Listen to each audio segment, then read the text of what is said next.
What's going on, everybody? We're back, and I got to chat to a fucking good friend of mine, Cameron McLaren. Cameron is a fucking sick comedian. He won Best Comedy WA at the Perth Fringe Festival last year with his show 6056. Whatever the fucking postcode in Midland is, 6056, that's it. He sold it out, brought it back again this year, sold it out, had his own show called Dardy McFly.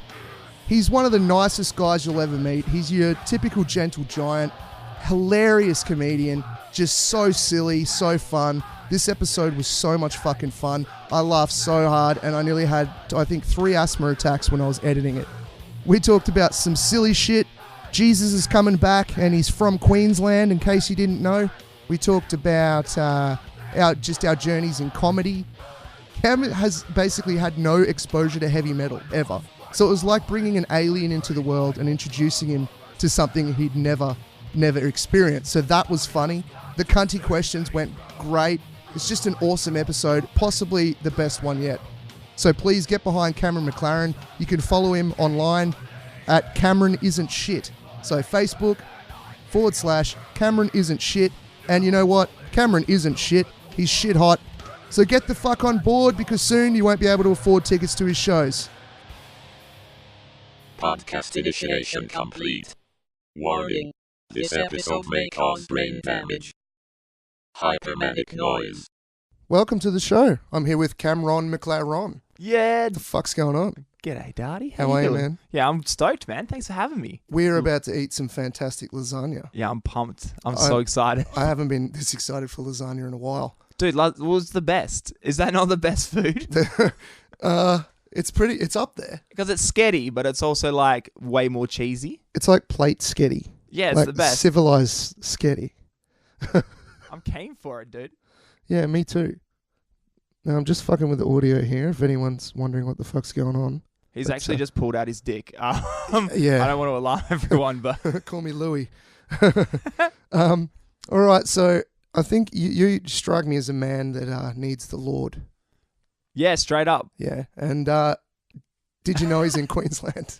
I didn't. What do you mean? He lives in Queensland. His name is AJ something. Wow. AJ Miller. Jesus himself is now AJ Miller. He is AJ Miller. Believe it or not, his wife was Mary in a former life. Wow. Yeah. Do you want to? Well, let's. I'll Wasn't introduce Mary you to- his mum? Mary Magdalene. Oh. How much do you know about Jesus? Enough that I know the characters. Okay. And I know like the general plot. All right, cool. It's not the best No, story. because I was in like it's a weird story, right? I was in a preaching in tongues type church when I was younger, so I wasn't dope. sure how deep. I've been to one of the born again things I was a few deep times. in that. They're very into their music, hey? They play a lot of like songs and stuff. Yeah, I played in the band. How's this? I found a badge from school that says praise and worship leader. You were the leader of the praise and worship. Yeah. Boy, that's pretty cool. That's a way to get bitches, man. You should put that on your poster. I actually would put that on. Yeah, I'm the leader of praise and worship. I forgot that was a thing. That's dope. And I'm looking through this thing of shit, and I'm like, holy fuck, I was that into it. You should have retired then. That's a pretty cool accomplishment. I don't have something like that. By the time I'd actually joined in a band that could play in a pub, I would have done 150 gigs. Dude, that's some good training. I know. Thanks, God. Yeah. Thanks, God. Yeah. That's aside from the head. You and Guy Sebastian, you guys have got such similar careers. You know what? That's exactly right. That's how he won it. The Hill song. You reckon they all just got behind and voted for him? 100%. Oh, that's how Knowlesy was robbed. Yeah. Dude, he is on Jesus CDs that I own. Oh. Singing backup. What a banger. So they're like, hey, look, our boy that sings in church every weekend. So they even rigged it with the song Angels Brought Me Here.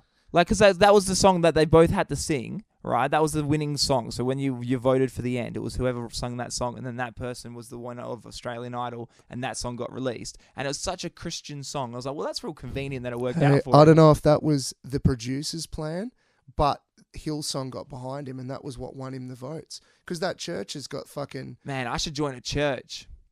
Sell me some T-shirts. There's a comedian in Perth that's thinking about doing religious comedy. Who? Is it you? No. I'll tell you later. Is it who I think it is? Like a...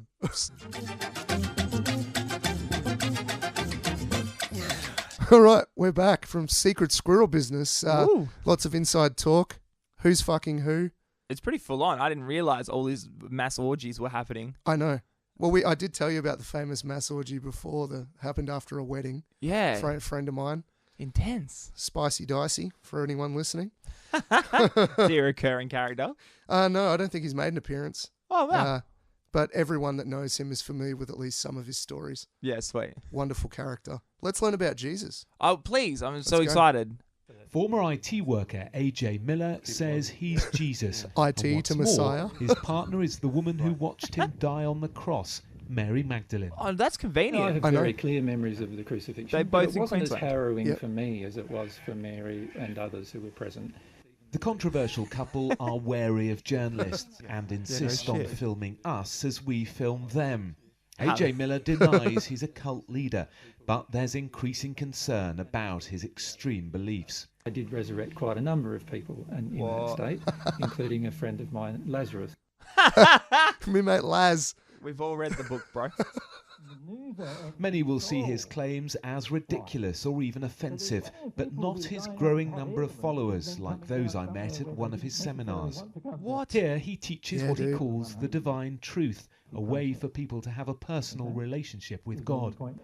There's like 50 people there. Yeah, dude, this is in the middle of nowhere. These cunts have all moved there for this. Luli Favour is British and a former neuroscientist.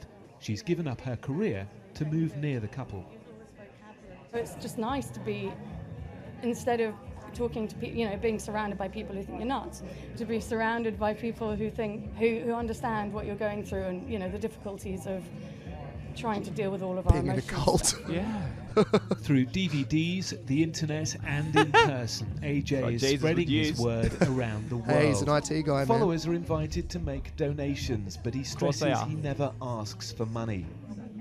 George Hamill recently left his business and wife in California to get closer What? to AJ Miller Yeah, dude. and his teachings. You believe he's Jesus, do you? I do, yeah. Jesus would pull more than 50 people. Hey, man.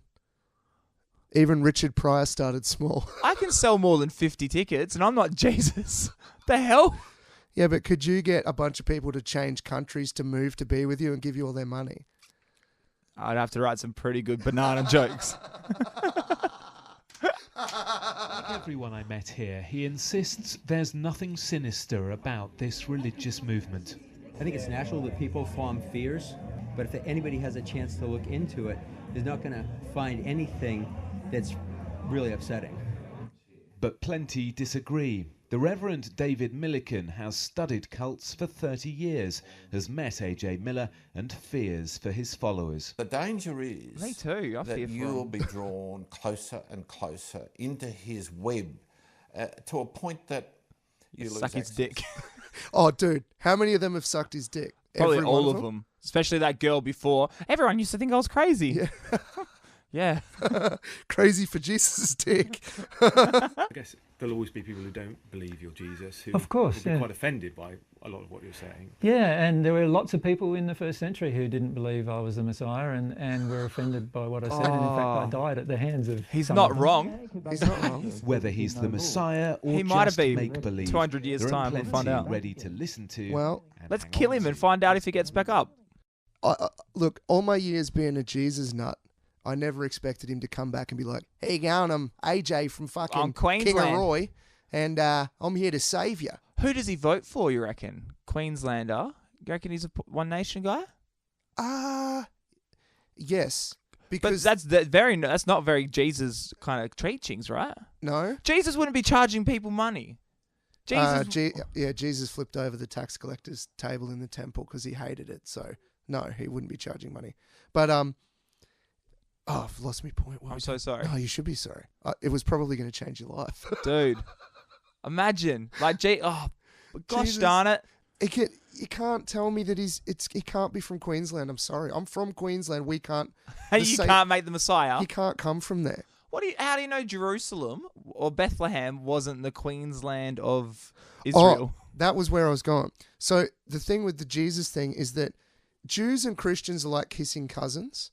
So each doctrine kind of has a bit of a spot for the other. Right. So for the Christians, when the Jews have taken over Mecca again, Yeah. then Jesus is coming back. So they want the Jews to do well. But the Jewish people are at war with the Muslim people. So because they want the Jewish people to do well, they don't really care so much about the Muslim people, which is why I think he'd probably be like, oh, fuck yeah, Pauline, she's going to keep the Muslims out. Then we get rid of the Muslims. Then the Jewish people can get the rock back, and then I can take everyone to heaven. Man, Jesus got some complicated scripts, hey? This is what lets me down with the whole belief with the things, right? When you look at the Bible. There's a thing called Game of Thrones. Have you seen how convoluted that one story is with all those intertwining characters? You can't tell me God, the creator of everything, can't get all of that shit summed up into one structured sentence. Like, how? It has to be a million parables. Why? You're God. Make a story that's just like succinct. It's got a nice narrative we can follow. Like, what? That's how you know. Like, if that weirdo, like Martin dude can make like Lord of the Rings. You know what I mean? Yeah. Well, like L. Ron Hubbard. How he wrote more fiction than any human that's ever lived, and a book of truth. Yeah. he's literally published more fiction than anyone on earth. Holy far and a religion. And that just happens to be the right one. Right? Yeah, he's on it. Well, he got all the bullshit out. So the other books, they went with the first draft. You know, he perfected all the sci-fi shit. And imagine if you wrote that many jokes, and then like amalgamated all that jokes into one awesome joke. That's essentially what he's done. He's written all these fantasy worlds, and then he just took the best bits from all of them, lined them up, and went, that's what happened. Yeah, he literally did. There's like parts. Can we do that? I can't do that. I want to. Start a religion. Oh, man, it'd be the coziest gig. I think Joe Rogan's at the point where it's almost a religion.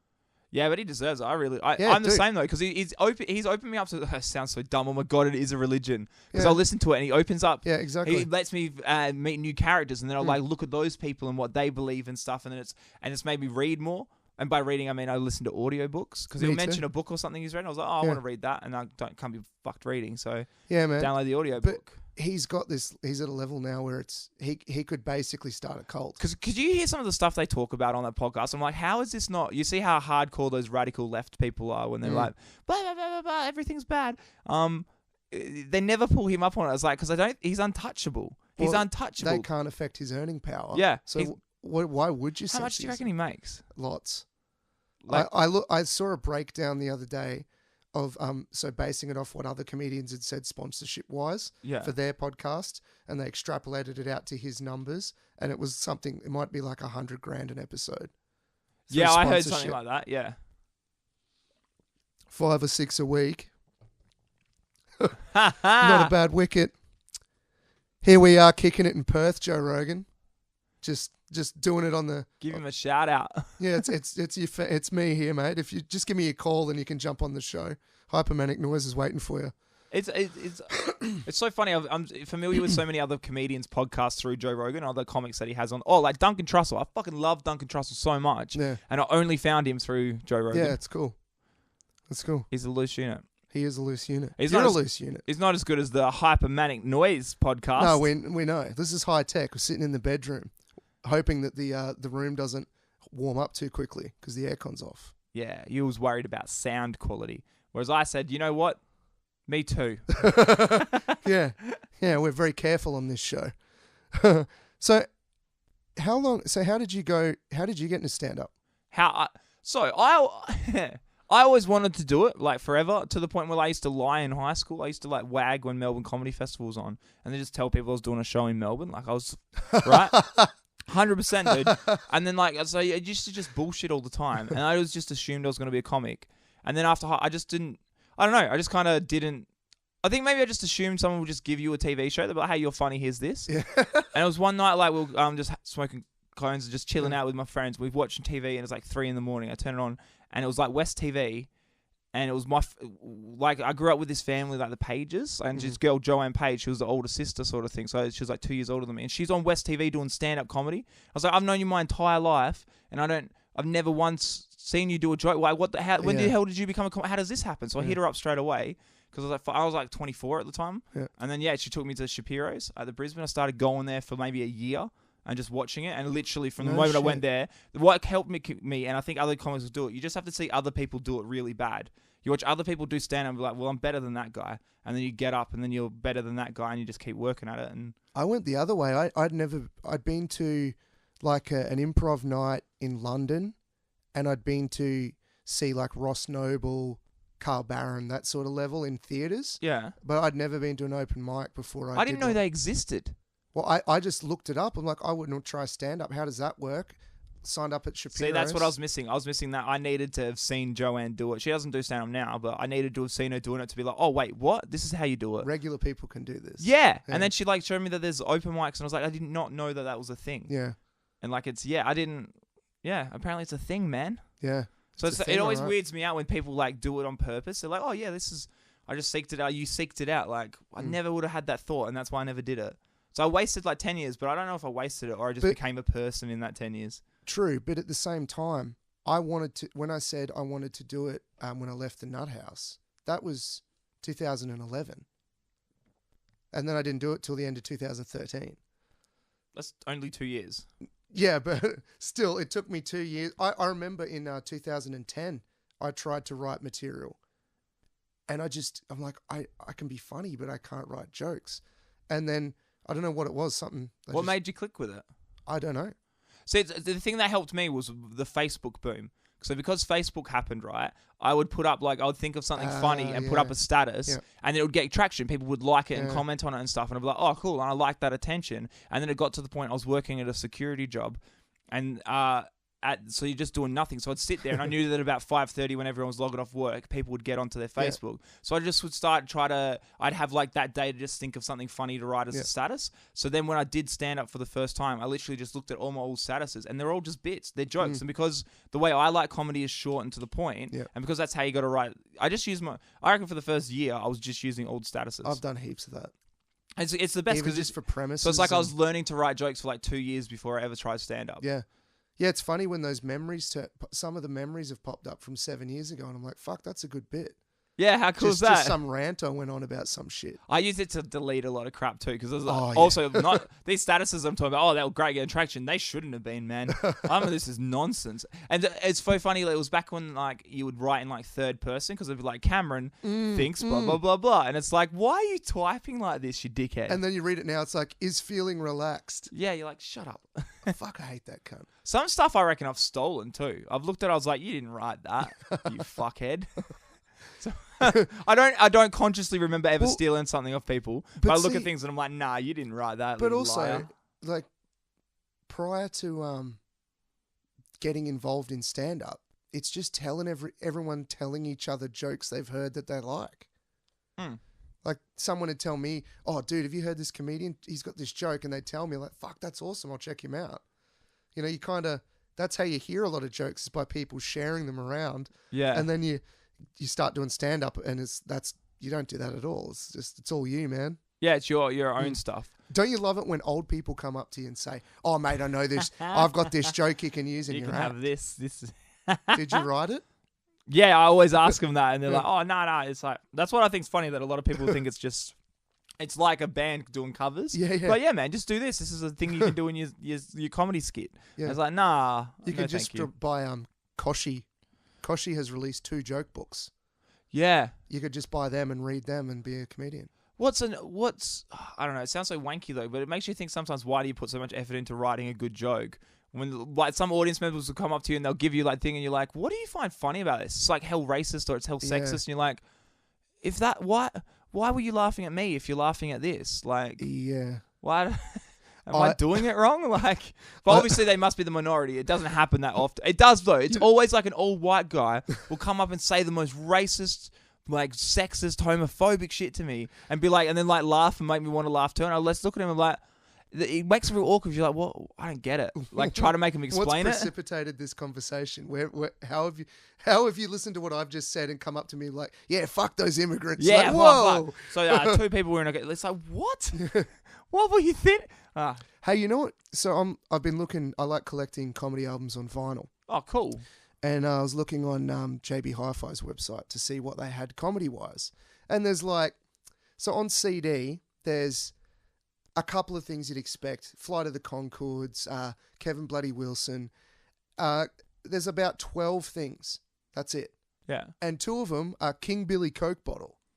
Oh, wow. Yeah. You familiar? Yeah. The blackface dude that was just, Matt, doing the Aboriginal voice. Like, I thought he was actually Aboriginal. No. A white Dutch guy that painted himself in fucking boot black and used to get up on stage and do stand-up. That can't be. Nah. Dude. Are you sure? Can we Google it? I'm 100% sure. Because I'm sure I've seen him before. He is Indigenous, right? No. How is that allowed? I feel like we should email them right now. Well, I don't know how they are. That can't be true. What? I don't want it to be Which true. part don't you believe? That is not Aboriginal. Okay. I swear he was. Nah, dude, that's fucking boot polish. How is he allowed to do that? Well, his comedy career died in about the early 2000s because of the protests and shit. People were complaining about it. No, what? Yeah, that white dude, Dutch. What a piece of shit. Yeah, dude. So, of the comedy albums you can buy on CD at JB Hi-Fi, 2 of them are this dude going, yeah, I went mud crabbing with Morton and all this sort of shit. It's fucking crazy. I can't get Joe Rogan album at JB Hi-Fi. Can't get fucking Steve Hughes. Can't get Jim Jeffries album on CD. But I can get 2 King Billy Coke Bottle fucking albums. That's insane, Yeah. man. Look, I'm honestly... dude. Holy shit. And you look at the fucking track lists. Do you know what that says? Do you know what that says more than anything? Is that the Australian market for comedy albums is so fucking tiny, no one's even noticed. No. No one's even noticed. No, they haven't said shit. I mean, there was a bit of... like You should do a bit about it and just start talking about it on stage. Like, yo. I've been writing a bit about how racist Queensland is. But I'm even afraid to just talk about how racist Queensland is because it's so bad. Dude, I drove up a mountain, right? I lived at the base of a mountain called Mount Archer. One day I drove up there was a bunch of dudes in fucking hoods having a meeting on the side of the road. Like KKK shit. Really? Yeah. Like it's so like weird to me that now when I say it, I'm like, it can't have happened. But I drove up and drove back and they were fucking... It's weird to me that people are racist against Indigenous, like Aboriginal people. That's weird to me. Only because, I don't know, maybe it's just my generation or where I grew up in Midland and stuff, because it's like it's been hammered into us your entire fucking life. There is no difference between us. We're exactly the same people, and they are. You grow up with Aboriginal people, and then like you grow up and you still hear people, they say that like, and it's like, what the fuck? What Australia did you grow up in? Like, did I just experience a difference? Yeah. Like I understand. It sounds bad, but I understand like this against the Muslims or the Asians or something, because it's not literally like every fucking.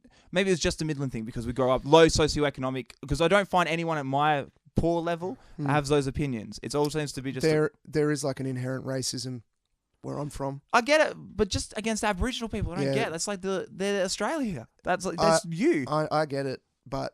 That's just the way it is there. Be racist against everyone else, but stick to you. Be okay with yourself, you know?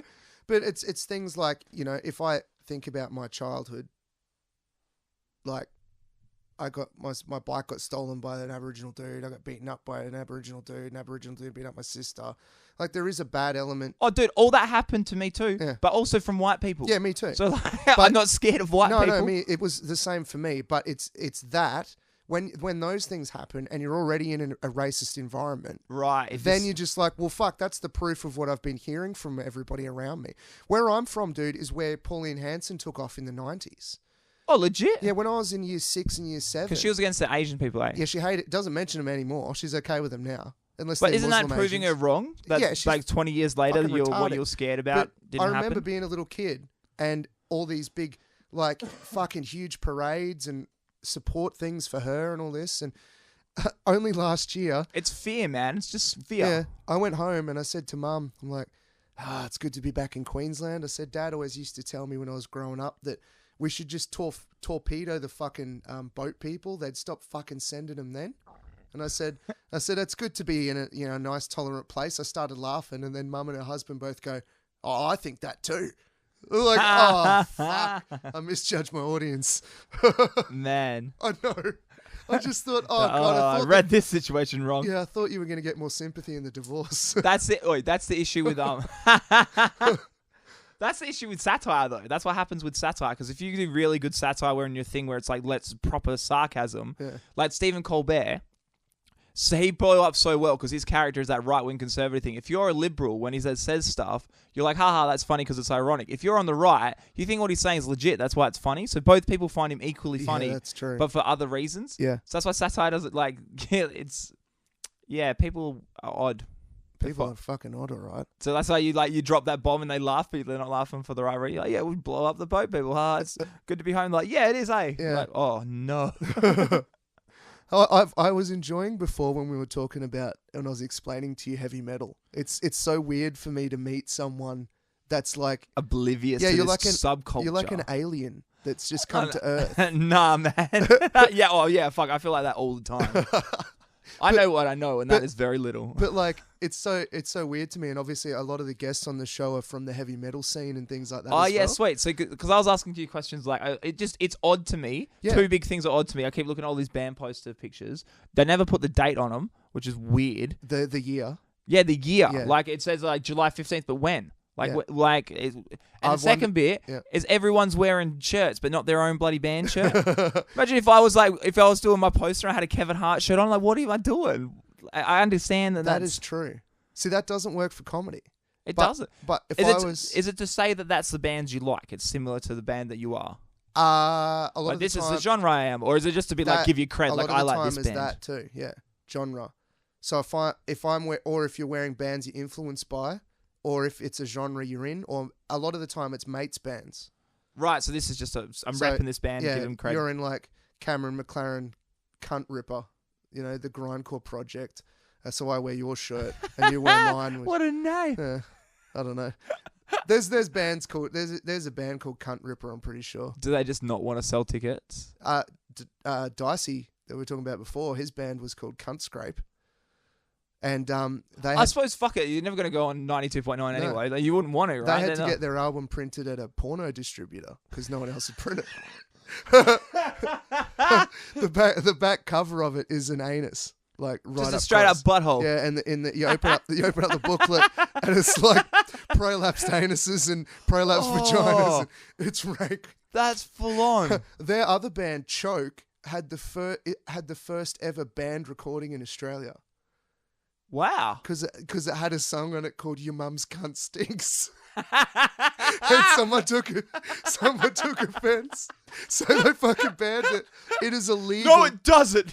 It is illegal to own a copy of that CD because it has a song called "Your Mum's Cunt." Because that got traction and they banned it, and there was a Christian group or something.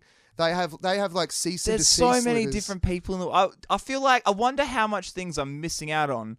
You know what I mean? Because you've got this entire culture of people that are finding so much joy out of this music. Yeah. I've never even thought about it in my entire life. You know what's weird? It took me years to get involved in the stand-up culture, like of making friends and shit, because I was so into music. It's for just so long. hanging out, smoking cones, being mean to each other. That's the stand-up culture. Well, I know, because it turns out it's the same in metal.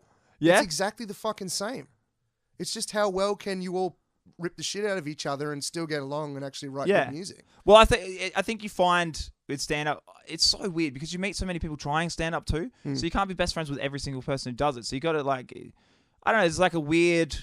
I don't know. I don't know what I'm saying. And, well, also, you've got to get in the zone. Some people, they get nervous. It might take them an hour of sitting there looking like an autistic kid, to get in the zone for their gig, whereas other people can just jump up. Yeah, I don't need any prep time anymore. I know. I've noticed that. Yeah, it's fun. Yeah. It trips people out too if you're talking and you know you're about to be announced and you're just halfway through a thing and then you finish what you're saying and just you see them like, wait, what's going on?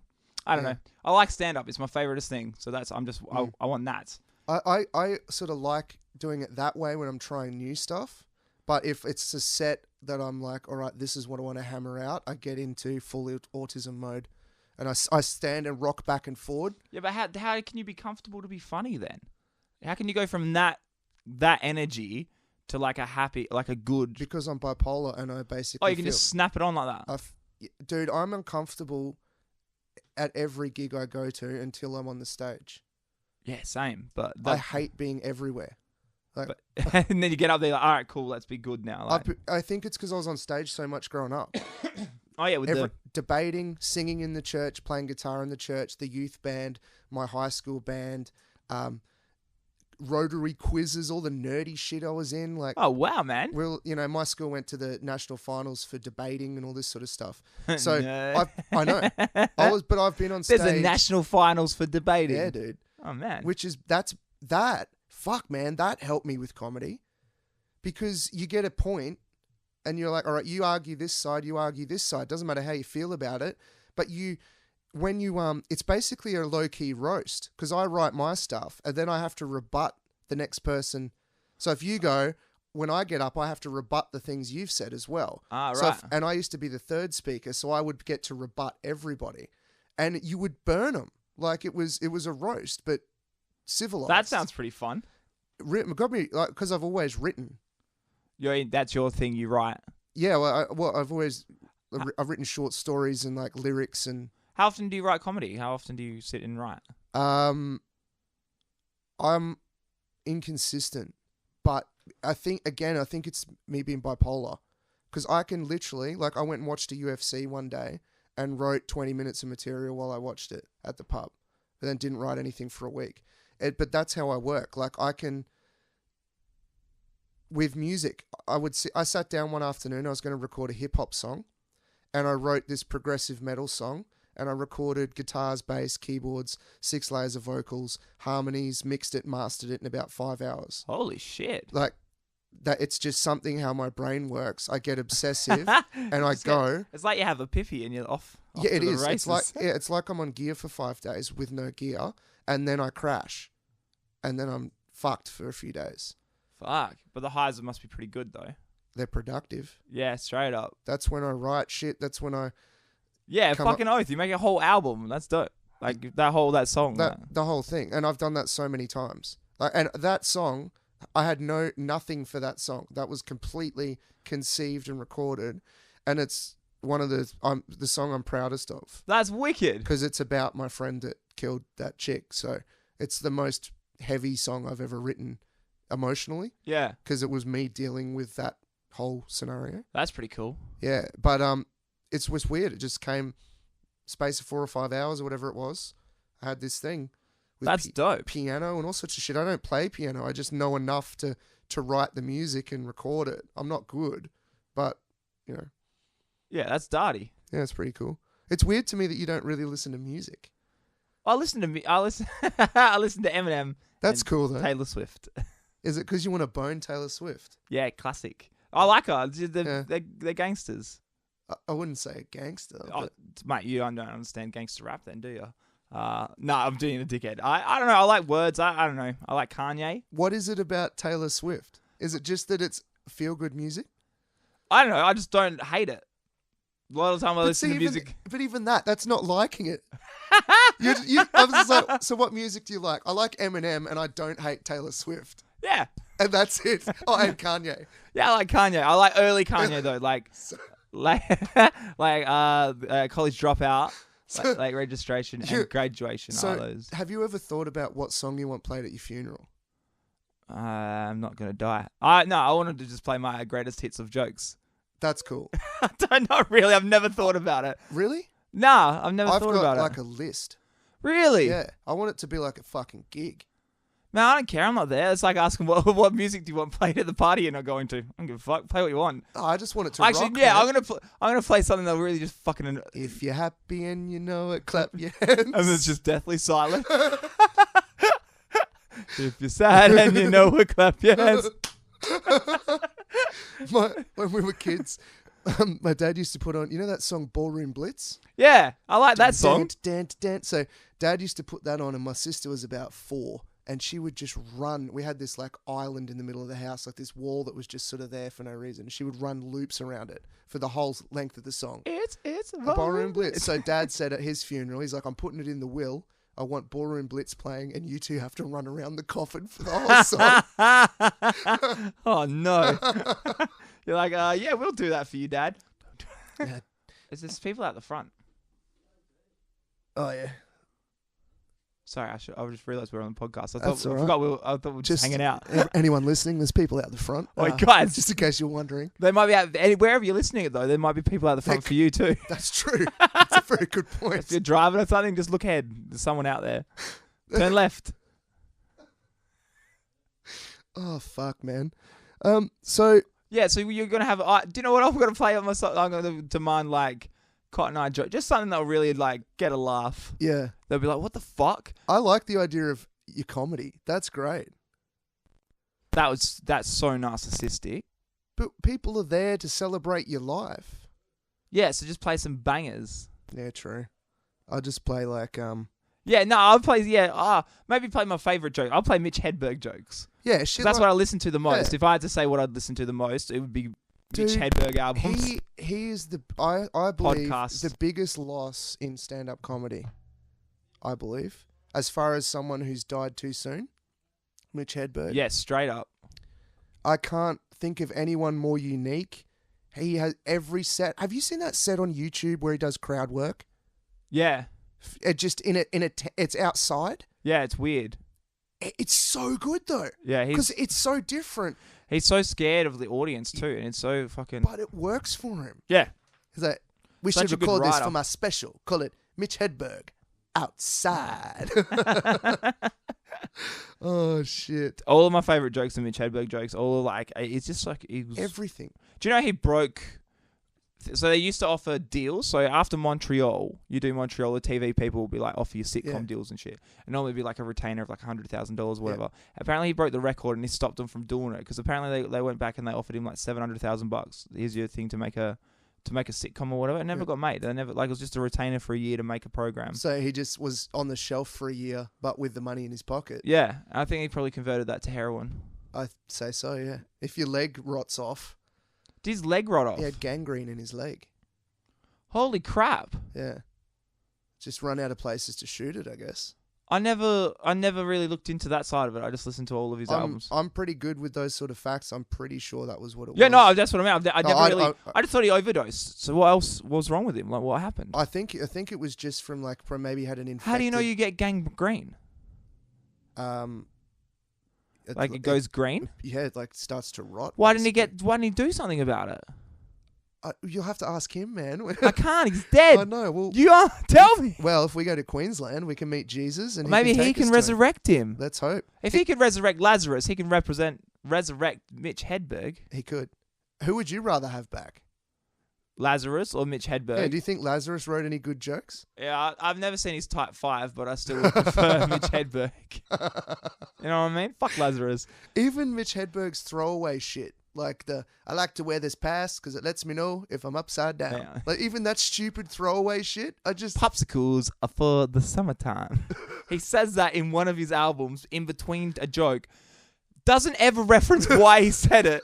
Doesn't get any response from the audience. It's just a weird thing it's like, what is that? Popsicles are for the summertime. What does that mean? I don't know. I agree with you. Yeah, they are, but is that the bit? You're right. I love that album so much. I've listened to it so much that you can hear mistakes, so you can hear where he's fucking gets mad. He ends it early because he gets such a huge. He does I'm sick of chasing my dreams, man. I'm just gonna stay here and go catch up with him later, sort of thing. Yeah. And I get such a huge response that he's like, all right, and he goes to do something, and they keep clapping, and he goes, oh, good night, thanks very much. He had to end because you're not going to be able to top it. No. Maybe if he had 2-3 more minutes of material, not in another 20 seconds. He's not going to be able to get bigger than that. The response was so huge. He's like, you can hear him okay, good night. Yeah. You can hear, he's like, oh fuck, man, I wonder what those bits were. I don't know, but even just I watch because a lot of people have put up just shit they've filmed with their camera or whatever back in the day of his, and little bits that never made it onto albums. Oh, wicked! Everything that cunt says was brilliant.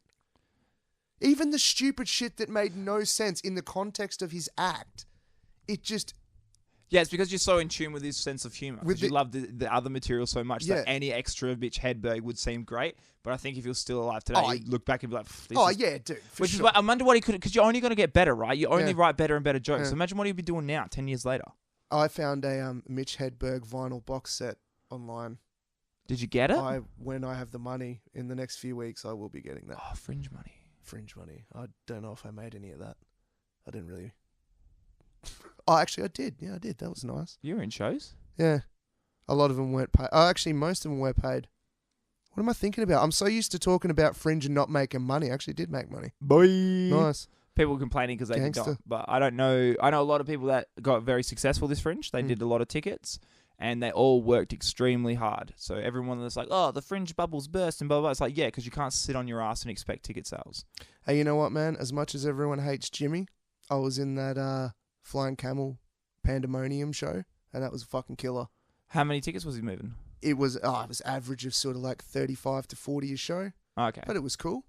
Like, it wasn't huge, but... that's a show. We had good crowds. And they were good, though. The lineups were good. The audiences were liking it. The lineups were sick. Like, I'm just dubious when you see these lineups that are selling tickets at like $20, $10, $15, and it's just open mic and it's not good quality open mic. So, that's burning that audience. Well, unless you're going there knowing, but you're not paying $20 to see a show, and you want it to be $20 worth of entertainment. Man, I reckon that pile of shit. Well, we had like Mick Gledhill. He's a killer. You're a killer. We had Marrow. I like Nick Marrow. Adrian Alberg. Crushes. So I had, John, and then there was a lot of other up-and-coming guys, John Pino. Oh, he's good. That. So collectively, like, obviously... That's a solid line. Over an hour. It was an hour show? Yeah. What were you doing, 7s? Depending on the night, sometimes 10s. That's a good show. So it was a revolving lineup of those people. But obviously, Jimmy's got issues with a lot of people, and people have a lot of issues with him. Politics. Yeah. Oh, shit, sorry. I didn't realize what I was doing. I was just pulling shit out of your bed. Oh, look at what it is too. Yeah, I didn't know. I was like, what's this about? I don't even know that that's been used. It's more of a prop. Yeah, for the podcast. Yeah, it makes it like... there might be some restraints going on here. Yeah, it's getting aggressive, ladies. No, it is, I've got 2 feet up Cameron's leg. It's like, I like it. It's comfortable. Yeah, good. No, so fair enough, man. As long as the shows were good, it's just I feel bad for audiences that are paying money for crap. It was just weird because it's one of those things where I've worked with those guys in different capacities, like running a room and stuff. I don't want any bullshit, man. I just wanted to do shows, and the shows came up, and I got paid for every show. So what's there to complain about? And they were fun. Like, who gives a shit? I got to, work with a lot of my good mates, and yeah, and it's like 40 people. That's a good little audience. Where were you? What room were you in? All over, man. We did the Hellenic, but we had to sort of partition it off. Yep. The Paddo and Sibin. There's a bunch. Cool. Did Midland, the Stevenson Theatre. Oh yeah. That was rough. How many were there? Oh, like 15, and I think she phoned a friend for 5. It was a good, considering how few people there. It was actually a really fun show. We did a show there at the Stevensons, and it had like 5 to 6 people there. Yeah, it was like there was no one in there, but it still ended up being a pretty good show. Yeah, that was weird. You were there that night, right? No, I'm not sure. No, I wasn't. Okay, I've only been there the once. Yeah, for this show. I mean, it's a cool venue. It's sick. It's like a real fancy dance studio. It's kind of like you're not going to get foot traffic. No, it has to be properly advertised heavily, and like... I loved that venue, to be honest. I looked, when I walked in there, I went, fuck, this is the place to record, like, an audio recording you reckon? Or something. Acoustically. I see what you mean. I don't know. Do you want to play a game called Cunty Questions? Yeah! All right, let's see if I can get this to work. Is there a theme song? Cunty Questions.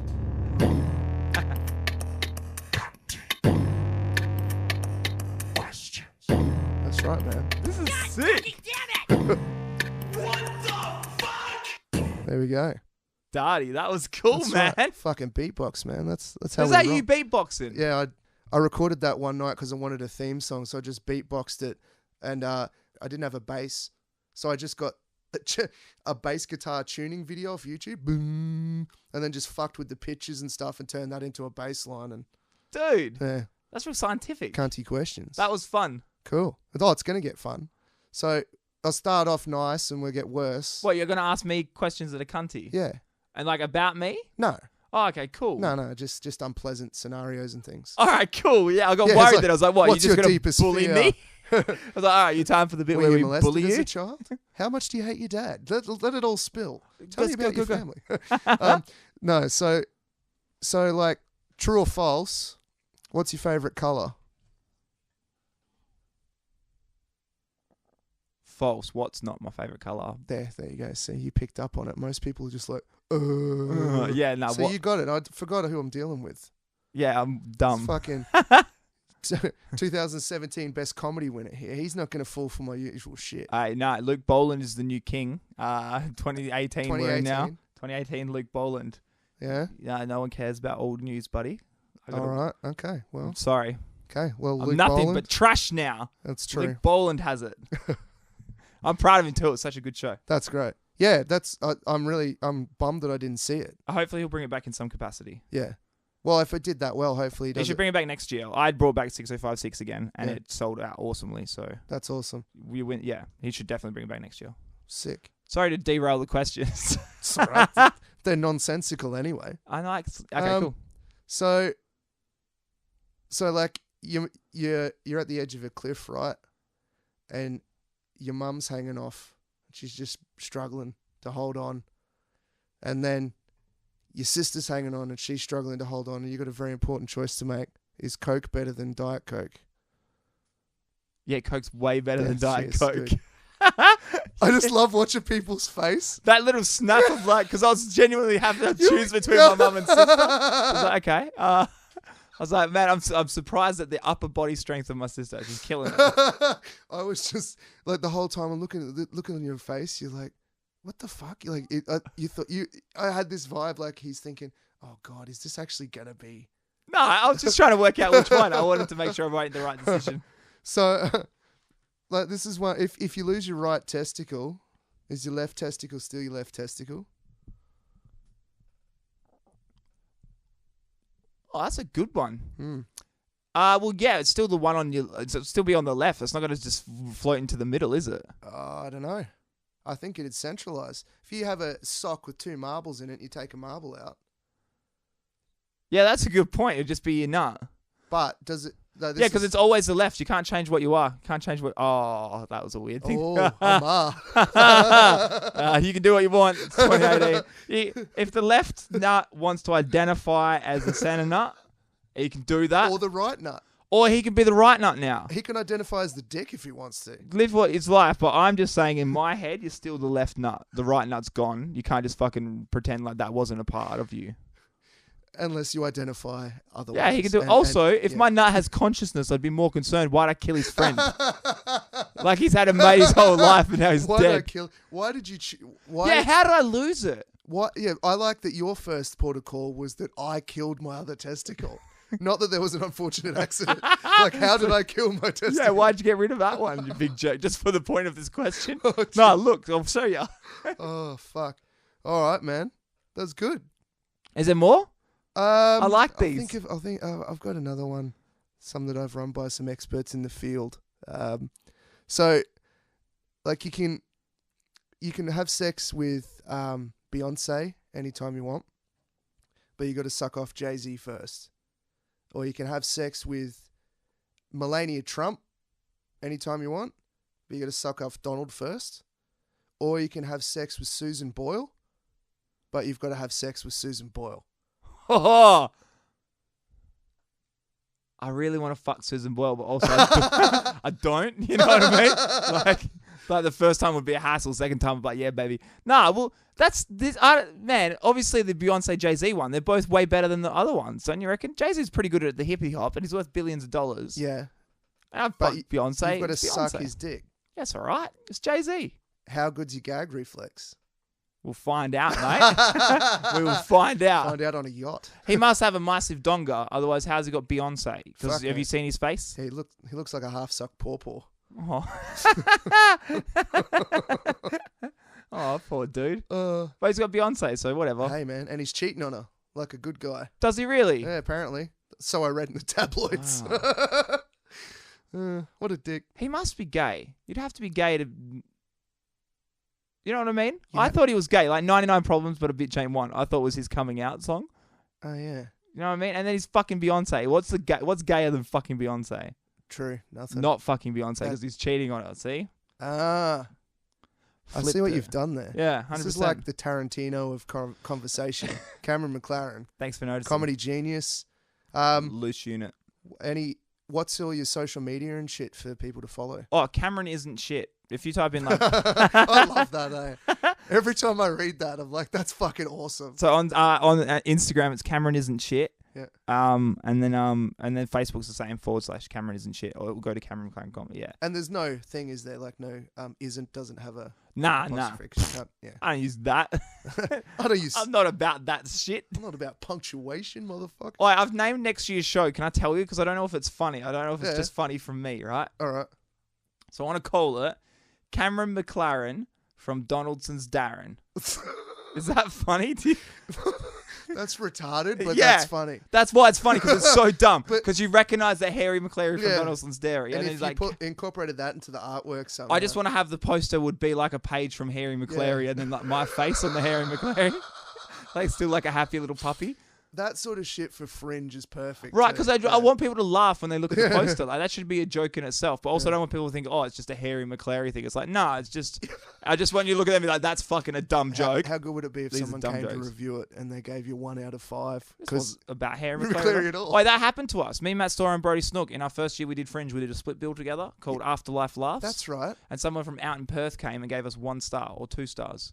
It was something super low, and crazy low, because we were called Afterlife Laughs, because it was just a loose premise that the audience had died and they were in purgatory, and before we decided if they're going to heaven or hell, we're just here to entertain you for a bit. Okay. So that was the premise, Yeah. right? It was me, then Brody, then Matt, and we fucking killed it. We were the best in the thing at the time. We crushed it. Every show was great. Well, we thought it was great. We sold out heaps of tickets, and there's people came to review it because they were doing an article out in Perth. Were doing an article called "Death Comes to Fringe," and they were going to see all these plays that were about death. Oh. And the person came, and literally one of the lines was like, they didn't talk about death. It was just their normal comedy material. It doesn't even mention how good the jokes were or what the jokes were about. We just got 2 stars because it wasn't about death. Yeah. So they literally just went off the title and went, oh, well, the show doesn't match the title. Yeah. I don't like it. Yeah. And so what did you like yeah, so I don't know. Ever since then, I was real cautious about what I name shit. Yeah. Because apparently that's a thing people worry about. Hey, look, if you're going to get blowback from that, you're going to get blowback from Harry McLaren from Donaldson's Darren. This wasn't Cameron McLaren from Donaldson's Darren. That's fucking retarded. Oh, shit. All right, I think we should end it on that note. Yeah, good. Cameron McLaren from Donaldson's Darren. Come check me out. Coming to you, what, 2019? Or Yeah, Dad, it's coming, man. Perth Fringe World, Perth Comedy Festival. Probably taking to Melbourne. Yeah, it's going all over the world. Yeah, I'm going to do Edinburgh in August. Maybe I'll do it then. Do it. Yeah. Donaldson's. There's a lot of people. Yeah, I didn't think anyone else would get the reference. I'm pretty stoked. Dude, tell the missus when we go out there. She'll love that. Yeah, dope. All right. Thanks everyone for listening. Cheers. Out.